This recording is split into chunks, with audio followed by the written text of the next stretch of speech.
There are lots of ways to make money with print on demand, but what often is missing is a clear, big picture view of how it actually works. This video is not a full-blown course, but it is going to be transparent and a no BS breakdown of the real paths that you can take to build a print on demand business that fits your lifestyle. Hi guys, my name is Meg Heckman and I have done over $7 million in sales using print on demand, specifically with Shopify. A lot of the content out there is either too shallow or too specific to one area of print on demand. So my goal today is simple. I want to walk you through the core ways where you can make money online with print on demand. I'm going to explain the pros and cons of each of the platforms and help you figure out which path may actually work for you. So before we get into the different platforms of Etsy, Amazon, Shopify, let's back up for a second and make sure we are on the same page. What exactly is print on demand? Print on demand is simply a fulfillment model. That's it. You don't need to hold inventory. You don't need to figure out how to pack and ship orders, and you don't need to guess how many shirts or mugs to order. Now, when a customer places an order, print on demand company like Printify or Printful handles everything behind the scenes. They will print it, pack it, and ship it to our customer. This means that you can focus on the creative or the marketing or the branding, not the logistics. It's incredibly low risk and a great entry point for beginners because you don't need a lot of money or capital to get things up and running like a lot of other businesses require. Now, over the past couple years, it has been shown that print on demand can be very easy and simple. Just because the fulfillment side is handled doesn't mean that the sales just come easy. You can't just throw a design on a shirt, put it on a website, and expect to make millions. I'm going to walk you through the 4 biggest platforms that people use for print on demand: Etsy, Merch by Amazon, Redbubble / Teespring, and finally Shopify. I'll break down the pros, the cons, the fees, and what it actually takes to succeed on each platform so you can make the most informed decision about which path could be right for you. Now, the reason why I wanted to make this video is because I've seen so many people fail, not because print on demand doesn't work, but because they're bouncing around from platform to platform, or they're trying to do all the platforms at once. So that's why I'm making this, so you can make a decision and then commit to that platform. So let's first start with Etsy, probably the most beginner-friendly place to start selling print on demand. Now, the pros of Etsy is that there's built-in traffic already. People are already searching for what you sell. It's relatively easy to set up and integrate with print on demand platforms like Printify or Printful, and customers are used to buying custom products, which is great for niche products, gift ideas, and seasonal trends. So the first con about Etsy is that it's high competition. There are lots of Etsy sellers out there. In fact, over the last couple years, the amount of Etsy sellers have increased, whereas the amount of Etsy buyers, people who are on there searching for products, has remained the same. Now, the second downside is that you don't own the customer, or you don't get the customer data. Etsy owns the marketplace and therefore owns all the customers' data. You're more of like just a storefront who's helping to bring in customers, and Etsy is just the overall big brand. And finally, you're bound to Etsy's rules, which can change without warning. This to me is probably the biggest con with Etsy, because a lot of times people have been successful sellers and all of a sudden they'll log in and their store has been shut down. So that's one of the unfortunate parts. Even though it's the easiest one to get started on, it can almost be a hurdle up front trying to prove to Etsy that you're here for the right reasons. Now, let's talk about the fees that are associated with selling on Etsy. The first fee that you're going to pay is a 20-cent listing fee per product. So let's say you have 100 products, you're paying 20 cents per product. And the more products that you add, the more listing fees you're going to pay. Now, on top of that listing fee, you'll pay a 6.5% transaction fee, which is a fee of the overall order, a 3% plus 25-cent payment processing fee. So this is basically how they end up paying the credit card company. And then later on down the line, if you start selling more and you do over 10K in sales, then you automatically get enrolled into paying for Etsy ads, which you are unable to opt out of. Now, that's kind of a separate issue later on down the line, but those are all the fees that are associated with selling on Etsy. So in order to be successful on Etsy, a lot of times it depends on trend awareness. So like Mother's Day gifts or funny coffee mugs. You want SEO friendly titles and tags, high quality mock-up images to catch the customer's eye, and then you want to do volume testing and try lots of designs to find winners. Now, Etsy works works best when you're looking and optimizing your listings. So you're looking at the tags, you're looking at the title, you're really dialing in to different things that people search on the platform. There are tons of people who have great content out there about Etsy. I don't go fully into depth because I personally have never sold on Etsy, but I think it's important to share some of the pros, the cons, and how to best succeed. So if you want to learn how to succeed on Etsy,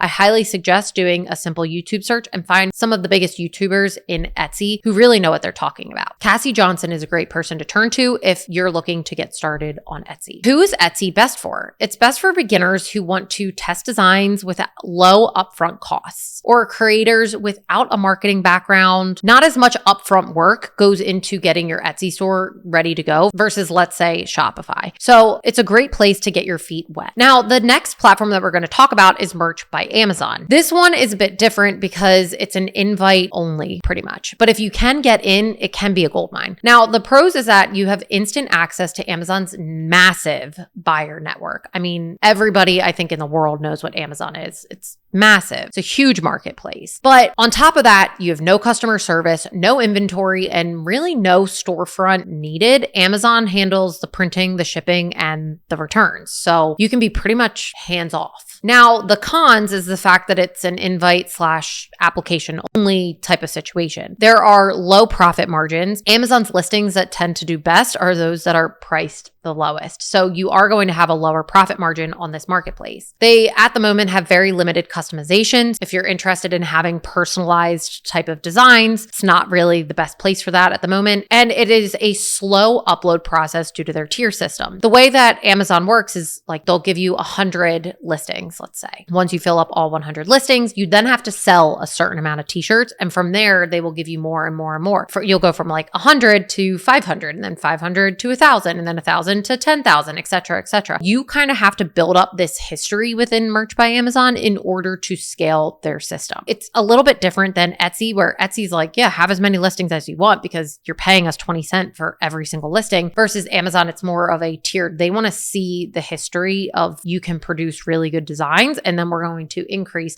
the amount of listings that you can have. Now, that brings us to the fees. There are really no upfront costs. Amazon will pay you royalties per sale. And now the royalties, they'll vary by product, but typically it's somewhere between $3 to $7-ish per shirt. That is give or take. Again, I don't sell on Amazon, so I don't know all of like the super ins and outs of exactly how much profit that you're going to make. People who are really great to lean into in Merch by Amazon would be Philip Anders, as well as Juna from Detour T-shirts. They talk about Amazon a lot. That is the platform that they've been selling on. So if it's something that you're interested in, I would highly suggest checking out either of their channels to get more information about whether this path is right for you. What does it take to be successful on Merch by Amazon? And the biggest thing is keyword research. Amazon is all about search. So scalable, simple designs that appeal to broad audiences. You want to upload volume. So the more designs that you have, the better, because the more listings that Amazon is going to give you over time. Now, some Merch by Amazon sellers have thousands of designs. It is crazy the number of designs that they have. If Merch by Amazon is something that you're interested in, be prepared to design a ton. I'm at the point now, I've been running my store for almost 2 years, and I have about 800 designs on there. And I kind of think that's crazy. But then you talk to some of these Merch by Amazon sellers and they have 10,000 plus designs. And that to me is just bonkers. I could not imagine designing that many designs. So be prepared if that's something that you're interested in. Now, it's best for designers who want passive income and people who are comfortable with SEO and keyword targeting. Now, creators focused on scale, not necessarily branding. You don't need to really get creative with any marketing or stuff like that. It's really Amazon's doing the marketing for you, and you're just there kind of building out as much volume as you possibly can. Now, the third platform that we can talk about is Redbubble and Teespring. And this one's probably one of the more passive platforms because they're super low barrier, but also low return for most people. So the pro is that it's completely free to use. There's no marketing required. It's a pretty simple setup. You simply upload your designs and you're done. You can put it across a bunch of different products. So you're not just like focused on just t-shirts, which some people are looking for, some people aren't, but basically create one design, you can plaster it across multiple products and boom, like you could be making money. So it's great for digital artists or meme style creators typically, but it does come with some cons. And the one being very low profits per sale. You're not going to make a ton of money by selling on Redbubble. I'm sure there's some people who do pretty well, but it just comes down to it's a very saturated platform with lots of designs that just aren't that great. As a customer coming to Redbubble, you really have to like go through a lot of just junky designs in order to find something that you'd actually want to buy. So you have to almost no control over the buying experience, which is kind of unfortunate. Now, as far as fees go, there are no fees to list on Redbubble and Teespring, but they will take a cut of every sale. And the average earning per shirt is anywhere between $1.50 to $4. I know on Redbubble, they let you set the price, which is a little bit interesting because help you kind of determine what your profit margin is. But I think a lot of testing needs to go into it to determine, one, what are designs that people actually like? Two, what is the price point that they're willing to pay? Which kind of just comes with time and experimenting the platform. Now, what does it take to succeed selling on Redbubble or Teespring? And really, it comes down to trending pop culture type design. So viral, funny, or really ultra niche ideas that maybe wouldn't work on a storefront. You also need to have design consistency as well as volume. A lot of times people don't understand, but print on demand is ultimately a volume game. It's really practicing and just putting designs and stuff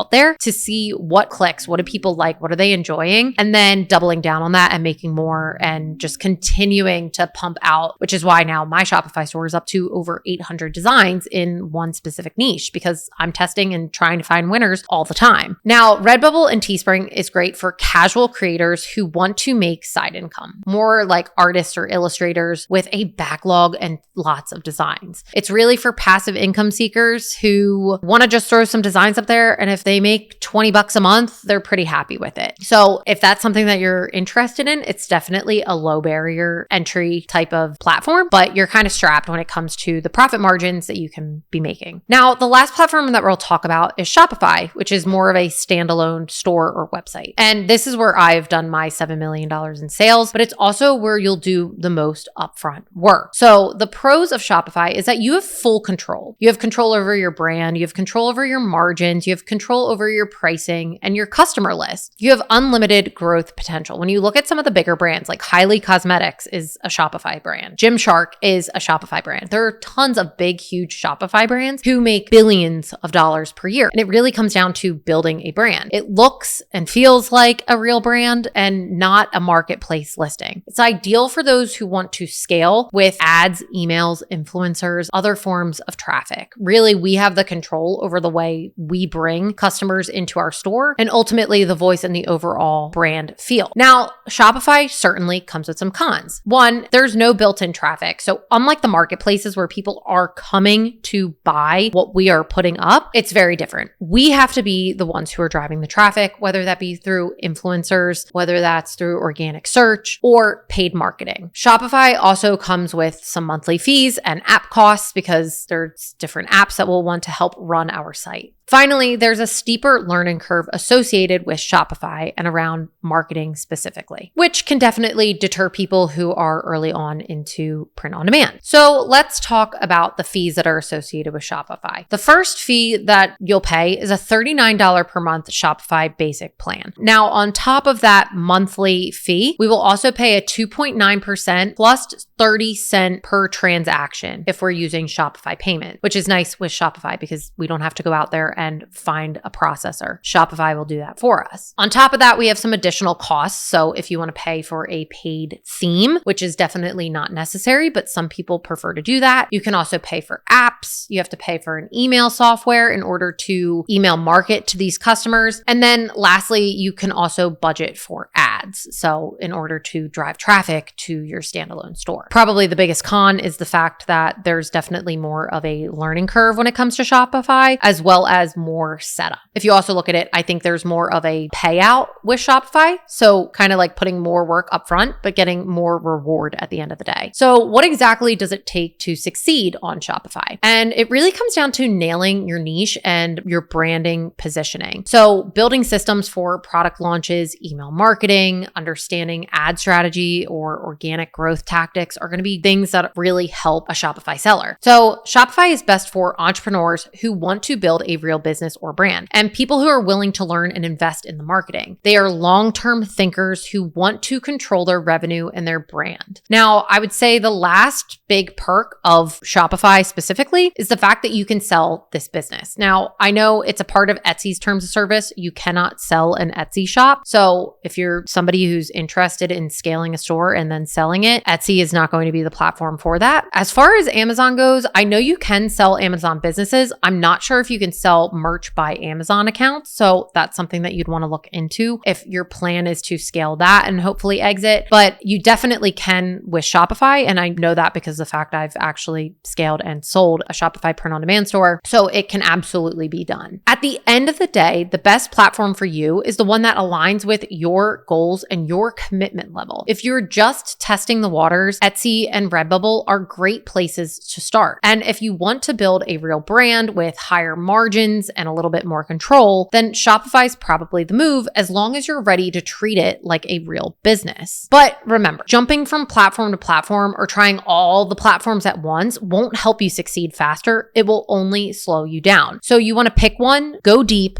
and get really good at that one platform and then expand later. I hope you guys enjoyed this video. If you did, please like and subscribe to my channel so I can make more content like this. Hopefully you liked the kind of transparent take and really talking about all the different platforms. A lot of times creators focus on just a specific print-on-demand marketplace that we sell on, which makes sense because you should only feel really confident talking about the one that you sell on. But I think it's important to understand all of the print-on-demand platforms so that you can make the best decision for yourself and ultimately build the business that you want at the end of the day. And if you're somebody who's looking specifically for a community for Shopify sellers and a completely free course, I've dropped a link in the description below to join my free school community. There you will find 51 plus hours of free course material, as well as free templates and resources that you can use to learn more about Shopify print on demand and getting a store up and running. But other than that, thanks for watching and I'll see you guys in the next video.